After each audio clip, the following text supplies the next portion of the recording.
Ek sit en dink sommer net aan hoeveel keer mense vir my sê, eers ek sukkel verskriklik, ek kry nie 'n werk nie, my finansies wil net nie posvat nie, my huwelik wil net, die kinders kom nie huis toe nie, en hulle gooi al hulle probleme in 'n inbox uit, of 'n e-mail uit by my, en daar's niks vir hom nie, en ek bid graag saam mense, en ek vertrou God saam met hulle vir massive deurbraak in hulle lewens. Maar ek dink sommer aan Matteus 7 vers 24 tot 27, wat Jesus self sê, hy sê, as jy my woorde hoor, en dit doen, in Engels sê, if you hear my words, and put it into practice, dan sal jy soos 'n wyse man wees, wat sy huis op die rots gebou is. Die winde kan kom, die storms kan waai, die reën kan kom, maar jou fondasie is 'n rots, so jy sal nie val nie, jy sal nie insink nie, jy sal nie uitmekaar uitval nie, jy sal staande bly. Maar as jy my woorde hoor en dit nie doen nie, dan is jy soos 'n dwaase man wat sy huis op sand bou. En as al die reënstorms en winde kom, dan gaan die fondasie weggaan en die huis val in mekaar in.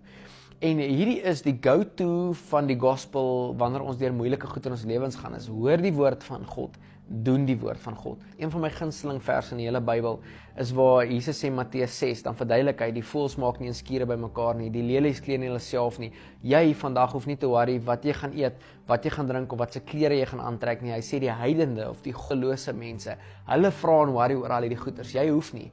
Jy soek die koninkryk van God eerste en sy geregtigheid. Met ander woorde, hoe lyk God se koninkryk in my lewe vandag en hoe bly ek reg met God in my posisie waar ek is met hom?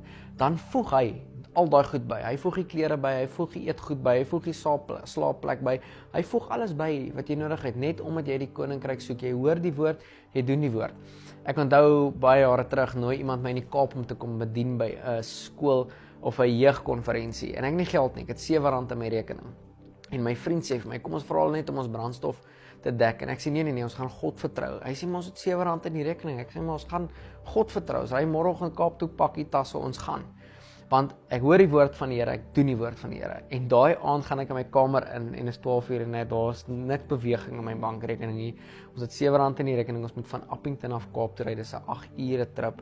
En ons moet terugkom, en ons het nie geld nie. Maar ek onthou 'n skrif, Psalm 127, vers 2, wat hy sê, dat God voorsien aan sy bemindes, terwyl hulle slaap. En ek sê, Here, ek is die geliefde, vanaand gaan ek verskriklik lekker slaap, en dankie dat U voorsien.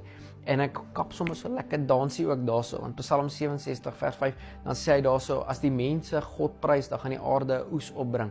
En ek is altyd opgewonde oor 'n oes, want ek het altyd saad in die grond. Galasiërs 6 vers 7 sê, net wat jy saai, kan jy maai. So ek saai elke maand presies 'n 10de minimum in ander bedienings in, sodat hulle kan uitgaan om die koninkryk te gaan preek op ander plekke. So ek weet, ek het saad in die grond, dis beter as geld in die bank.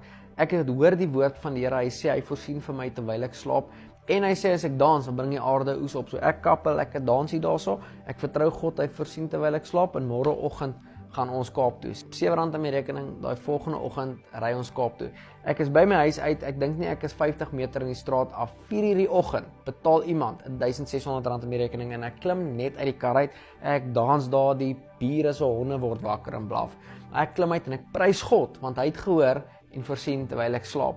Ons het aangery daarvan af, kom in Calvinia, lei 5 mense na die Here toe, toe ek voor by die til kom, druk 'n vrou R300 in my hand. Ek gee R30 vir die vrou by die til, ek gaan aan, kom aan by die volgende petrolstasie, net op pad in, hier betaal iemand nog geld in my rekening. Soos ons Kaap toe gaan, kry ek EFT's en mense bring vir my geld. Niemand het hulle gevra vir dit nie. Maar God is 'n God wat hoor, en God se God wat voorsien. Ek weet nie hoe dit werk nie, wat ek vir jou kan sê is, as jy sy woord hoor, en sy woord doen, dan kan die storms maar kom, die lewe kan maar slaan, en dit kan woes gaan rondom jou. Maar jy is soos 'n wyse man, wat sy huis op die rots gebou is. Die belangrikste ding wat jy vandag kan doen, is om in die woord van God te kom, te hoor wat hy sê, en te doen wat hy sê, en ek beloof jou lewe sal verander. Vader, ek dank U in die naam van Jesus vir elke persoon wat nou geluister het hierso.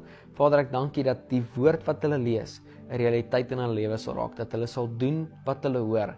In die naam van Jesus bid ek, Here, dat U deur die woord met hulle sal praat, dat U vir hulle skrif sal gee, dat U vir hulle bevestiging sal bring, Vader, dat U Heilige Gees oor die woord sal blaas in hulle gees in, sodat hulle sal verstaan wat U sê, wanneer U dit sê en hoe U dit sê.